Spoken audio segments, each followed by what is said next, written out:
ওইদিকে বেশ কিছু টাকা পড়েছে, সেগুলো আমার না স্যার। আপনার না স্যার। আপনাদের না হলে আমি নিয়ে নিই। স্যার আমারই মনে হচ্ছে পকেটে রাখতে গিয়ে পড়ে গেছে হয়তো, আমি গিয়ে নিয়ে নিচ্ছি স্যার। ঠিক আছে, ওকে। এই ভাই আসো না, টাকা পড়ে গেছে, একটু কুড়িয়ে দেবে, এসো। আমার লাগবে না স্যার। এই তোমার লাগবে না ঠিক আছে, কিন্তু এসো, এসে আমাকে হেল্প করো তুমি, এসো বলছি। আরে আরে এই তো লক্ষ্মী, আরে তোলো বলছি, হেল্প করো আমায়।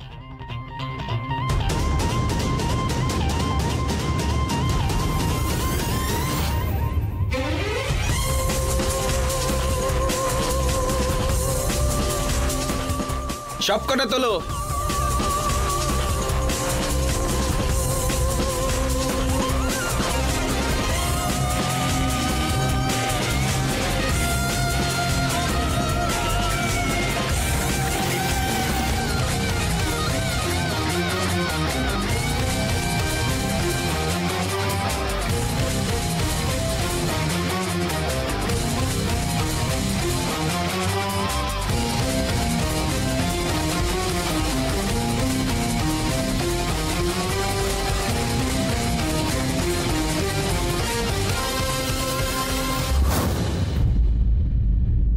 এইটুকুই ঘটেছে, আর কিছু নয়।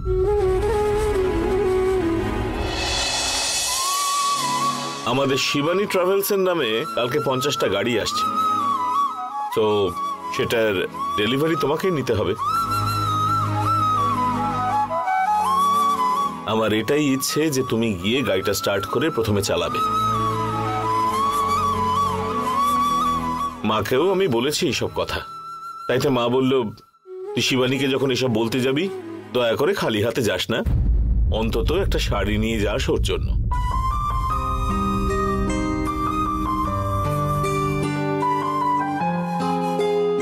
দেখো কমলা মা, ভৈরব দাদার মতন একজন আমার সঙ্গে থাকা সত্ত্বেও আমি আমার মেয়ে দুর্গাকে বাঁচাতে পারলাম না।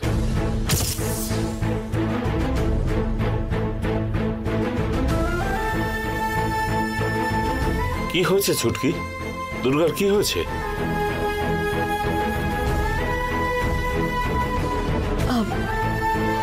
দাদা আসলে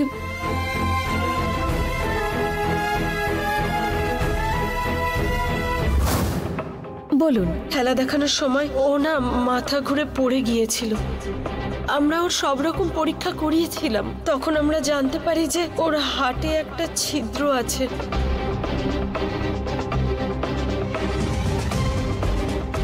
দুর্গা, দুর্গা, বাচ্চাটার হার্টে হোল আছে।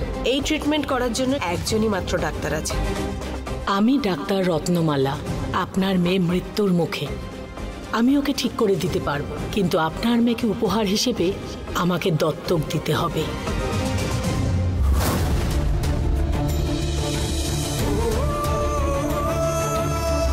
কি সিদ্ধান্ত নিলেন আপনি? সব ডক্টরের কাছে জিজ্ঞেস করেছি, কিন্তু সুস্থ করার গ্যারান্টি কেউ দিতে পারছেন না। আমার মেয়েকে আমি আপনাকে দত্তক দেব বলে সিদ্ধান্ত নিয়েছি।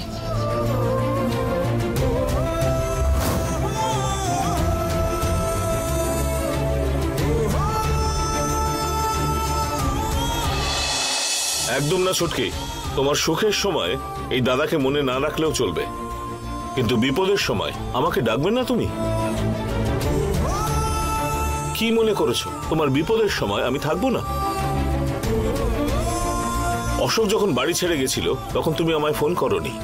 মা দুঃস্বপ্ন দেখেছিল, মনে কিছু আন্দাজ করেছিল, আর সেই সময় রকি আমাকে ফোন করে বলার পরই অশোক যে বাড়ি ছেড়ে চলে গেছে সেটা জানতে পারি। আর সেই সব জানতে পেরেই আমি ছুটে এসেছিলাম। কেন বোন, তোমার কি এই দাদার উপর ভরসা নেই? না দাদা, এটা আমার নিজেরই ভুল।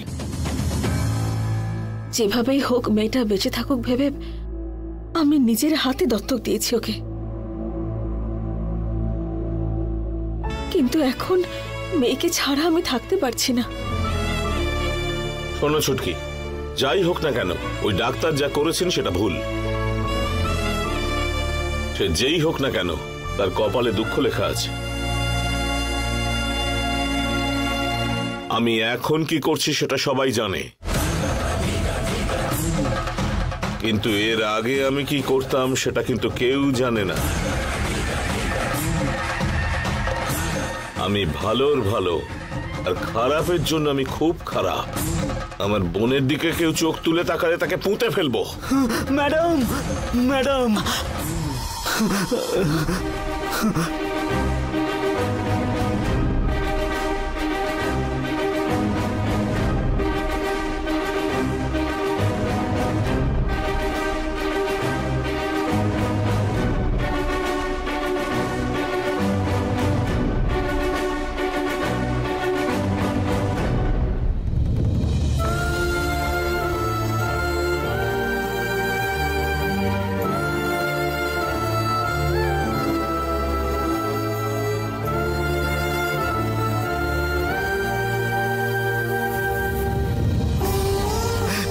দয়া করে আমাকে ক্ষমা করে দিন ম্যাডাম। আমি বড় অপরাধ করে ফেলেছি। আমি এই স্মাগলিং এর কাজ করব না বলে হাজারবার বলেছি ম্যাডাম, কিন্তু নন্দিনী আপনার কম্পিটিটর হবে বলে, আপনার মতনই সম্পত্তি আর টাকা রোজগার করবে বলে আমাকে এইসব কাজ করতে বাধ্য করেছে ম্যাডাম।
তোর জন্য দিদি একটা কত ভালো কাজ ভেবে রেখেছিল জানিস তুই? তোর নামে একটা বিজনেস স্টার্ট করে দেবে দেখে দিদি কত কিছু ভাবনা চিন্তা করছিল। এরকম একটা মানুষকে ঠকানোর কথা তুই ভাবিস কি করে? নন্দিনী বলেছে, নন্দিনী বলেছে, নন্দিনী বলেছে, নন্দিনী বলে মরছিস কেন? নন্দিনী তোকে বিষ খেতে বললে তুই বিষ খাবি? ও যদি বলে খাবো দিদি, আমি খাবো। আমি ওকে ছাড়া বাঁচতে পারবো না, সেই জন্যই ও যা বলেছে আমি তাই শুনেছি। ওকে আমি কখনোই দুঃখ দিতে পারবো না দিদি। তাই বলে দিদিকে তুই জেলে পাঠাবি বলে প্ল্যান করেছিস? রূপা, তুই চুপ কর। বিজয়, তুই এখান থেকে দয়া করে চলে যা বাবা। আর একবার যদি তোকে এখানে দেখতে পাই, আমি হাতের কাছে যা পাবো তাই দিয়ে মারবো। ম্যাডাম, দয়া করে আমাকে ক্ষমা করে দিন। নন্দিনীকে খুশি করতে গিয়ে আমি আপনাকে ঠকিয়ে ফেলেছি। আপনি আমার উপর যা ভরসা করেছিলেন সেগুলো হারিয়ে ফেলেছি আমি।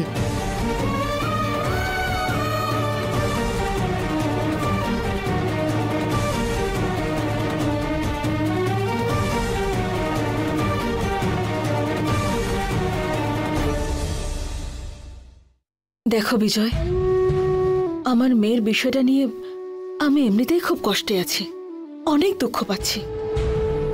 এখন এই বিষয়টা নিয়ে তোমার সঙ্গে কথা বলার মতো ধৈর্য নেই, আমার শক্তিও নেই। দয়া করে তুমি যাও এখান থেকে। ম্যাডাম, এই তোকে এখন যেতে বলছে তো? তোকে এখান থেকে বেরিয়ে যেতে বলছে না?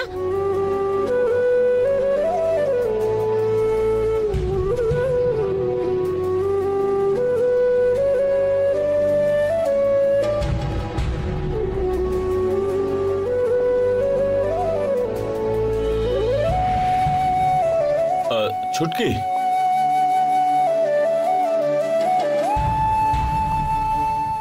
ছুটকি দাঁড়াও।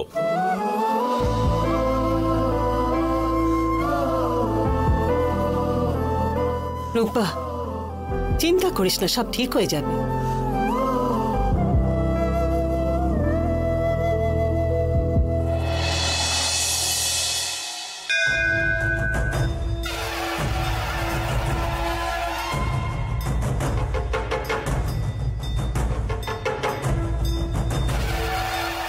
কেন সোনা, আমাকে এইভাবে ডাকছো? তোমাকে দেখলে মনে হয় সবসময় তোমাকেই দেখতে থাকি। তোমার সাথে থাকলে আমি মায়ের সাথে আছি মনে হয় আমার। তোমার মা এসে যদি ডাকে তুমি যাবে তো? হ্যাঁ, যাব। মায়ের সাথে থাকলে আমি খুব খুশি থাকি, কিন্তু তোমাকে ছেড়ে যেতে আমার খুব মন খারাপ করছে। কারণটা তুমি জানো?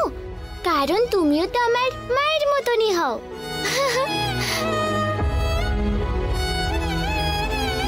আমি শুধুমাত্র তোমার মা নই, আমি তো সবার মা। তোমার মায়ের তো শুধুমাত্র তোমাকে নিয়েই চিন্তা, কিন্তু আমার তো সবাইকে নিয়ে চিন্তা করতে হয়। হ্যাঁ, তুমি তো ডক্টর, সবাইকে তোমায় দেখতে হবে। কারোর শরীর খারাপ করলে তোমাকে গিয়ে ঠিক করে দিতে হবে। একটা কাজ করি কি? তুমি বরং আমাদের বাড়ি চলো। তখন তোমার সাথেও থাকতে পারবো আর আমার মায়ের সাথেও থাকতে পারবো। আমি তোমার বাড়িতেও থাকি, বাকি সবার বাড়িতেও থাকি। আমি তোমার বাড়িতেও থাকি, বাকি সবার বাড়িতেও থাকি। আমি বুঝলাম না। ডাক্তাররা তো ঠাকুরের মতন। ঠাকুর তো সমস্ত জায়গাতে আছে, সেই জন্যই বললাম। ও, তাহলে আমি আমার বাড়িতেও থাকবো, তোমার বাড়িতেও থাকবো আর সবার বাড়িতেও থাকবো। এটা কি করে? বাচ্চারা ঠাকুরের মতন হয়, ঠাকুর তো সব জায়গায় থাকে। তাই জন্য আমি এটা বললাম। তাই তো, তুমি খুব চালাক।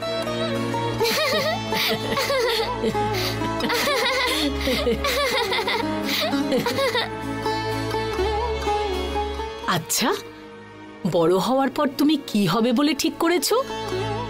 আরে, এটা কেন জিজ্ঞাসা করছো? আমার মাকে দেখে আমার মনে হয় আমি অনেক বড় বিজনেস ওম্যান হব। তোমাকে দেখে আমার মনে হয় আমি বড় ডাক্তার হব। ওই পুলিশ আন্টিটাকে দেখে পুলিশ হব বলে মনে হয়। সিনেমা দেখলে আমি হিরোইন হব বলে মনে হয়। আমি যে কি করব আমি নিজেই জানি না, আর আমি কি হব সেটাও জানি না। তুমি তোমার মায়ের থেকেও অনেক বড় বিজনেস ওম্যান হবে। লক্ষ লক্ষ লোকেদের রোজগারের ব্যবস্থা করবে, ওদের সবার তুমি ভালো করবে। তাই? Durga, you are great. Great. আচ্ছা, তুমি বড় হওয়ার পর কি হবে? এই দুষ্টু, আমি তো এখন বড় হয়ে গেছি।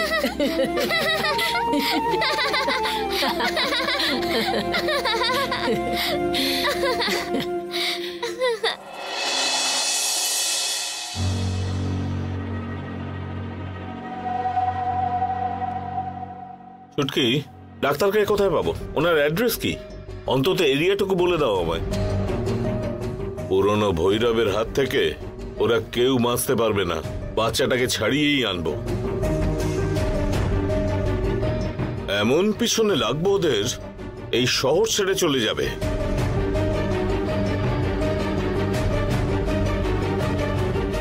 দাদা, আমার মতে ওই মহিলা কোনো সাধারণ মহিলা একদমই নন। ওনার চোখে চোখ রেখে কথা বলাই যায় না। আমি একটা কথা বলবো বলে ভাবি, আর ওনার মুখের দিকে তাকালেই কথাগুলো আর মুখ থেকে বেরোই না, যেন সবকিছু ভুলে গেছি। এক কথায় ওর কাছে মাথা নত করার সমান। একরকম মেসমেরাইজড হয়ে যাই আমি দাদা। কারোর সঙ্গে কথা বলতে আমার সংকোচ হয় না কখনো, কিন্তু ওই ডক্টরের সাথে কথা বলার সময় আমার কেন জানি কনফিডেন্সটাই থাকে না।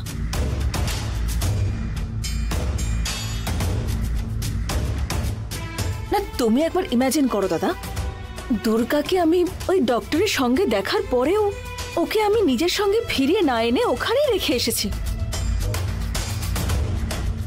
এমনকি ইন্সপেক্টরও ওখানে গিয়ে ওনার সঙ্গে রোয়াব নিয়ে কথা বলছিলেন, কিন্তু হঠাৎ করে ইন্সপেক্টর শান্ত হয়ে গেলেন আর উল্টে উনি আমাকে ব্লেম করতে শুরু করলেন।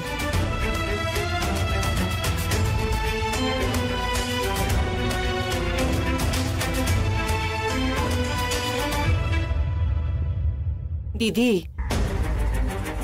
আমাদের কিন্তু মন্দিরে যাওয়াটা দরকার গো। তুমি আগে কাউকেই ভয় পেতে না, কিন্তু ওই মহিলার সাথে কথা বলতে ভয় পাচ্ছ মানে নিশ্চয়ই ওর কোনো শক্তি আছে। ও যদি সামান্য কেউ হতো তাহলে দুর্গা ওর কাছে কিছুতেই থাকতো না মা। কোনো একটা বুদ্ধি বার করে ও ওখান থেকে পালিয়ে আসতো, অথবা মায়ের কাছে যাচ্ছি বলে আবদার করত। হ্যাঁ কমলা মা, তুমি একদম ঠিকই বলেছ। আমি দুর্গাকে যখন দেখলাম তখন ও বল নিয়ে খেলা করছিল। ওর মুখে আমি মায়ের থেকে দূরে থাকার যে কষ্ট তার কোনো ছাপই পেলাম না।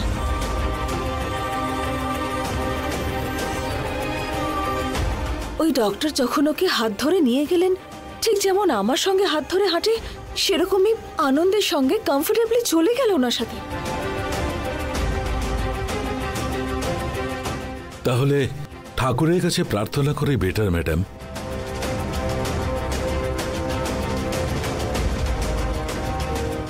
তাহলে চলো ছুটকি, আমরা একবার মন্দিরে যাই। না দাদা, এরকম ভাবে ভাবা মাত্রই কোনো মন্দিরে যাওয়া যায় না। তার আগে অনেক প্রিপারেশন নিতে হয়। আগে বাড়িতে একটা ছোট্ট পুজো করতে হবে। মনে কোনো দুবিধা থাকলে হবে না, মনটা একদম শান্ত করতে হবে। মানসিকভাবে আমাকে প্রস্তুত হতে হবে, তারপরেই আমি মন্দিরে যাব। ঠিক আছে ছুটকি, এটাই করো। মন্দিরে ঘুরে এসে আমাকে কল করো, তখন কি করব সেই সিদ্ধান্ত নেব। ঠিক আছে দাদা। ঠিক আছে, আমি এখন উঠি। ঠিক আছে, আসছি আমি। ম্যাডাম, আমি এখন আসছি madam. Okay mister Shiva. Thank you madam.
सर्वमंगल मंगल्ये शिवे सर्वार्थ साधिके शरण्ये त्र्यंबके गौरी नारायणी नमस्तुते कात्यायनाय विद्महे कन्याकुमारी धीमहि तन्नो दुर्गे प्रचोदयात्।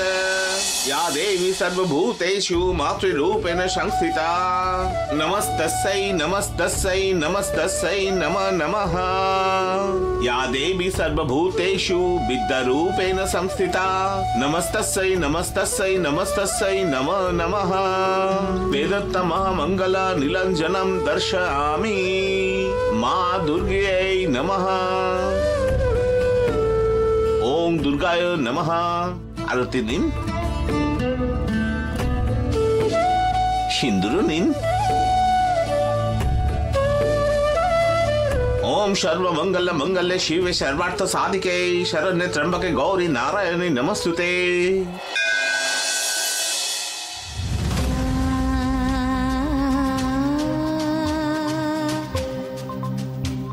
হে মা, মাগো, আমার জীবনে এসব কেন ঘটছে মা? যারাই আসছে তারা সবাই আমার শত্রু হয়ে উঠছে। এখন আমার আরো একজন শত্রু চিকিৎসক রূপে এসেছে। ডক্টর এখনো কানাডাতে রয়েছেন, তাহলে এখানে যে ডক্টরের রূপ নিয়ে এসেছে সে আসলে কে মা? আমার মেয়েকে যে আমার কাছ থেকে নিয়ে গেছে সে কে?